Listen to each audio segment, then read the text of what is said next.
দাম বৃদ্ধির রেকর্ড গড়ে বড় পতনের মুখে পড়েছে স্বর্ণমূল্য।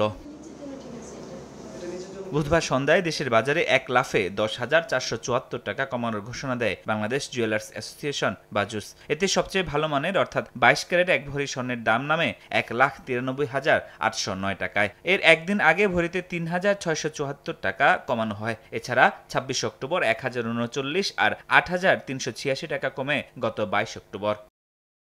এছাড়া 21 ক্যারেটের প্রতি ভরি 1,85,003 টাকা, 18 ক্যারেটের প্রতি ভরি 1,58,572 টাকা এবং সনাতন পদ্ধতির প্রতি ভরি স্বর্ণের দাম 1,31,628 টাকা নির্ধারণ করেছে বাজুস।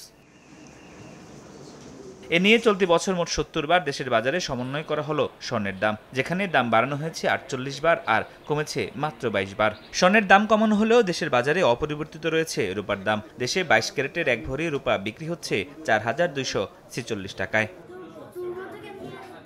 এদিকে 19 অক্টোবরের পর থেকে বিশ্ববাজারে কমছে স্বর্ণের দাম। আউন্স প্রতি $4,600 ছাড়িয়ে যাওয়া এই মূল্যবান ধাতু বুধবার সকালে বিশ্ববাজারে বিক্রি হচ্ছে $3,950।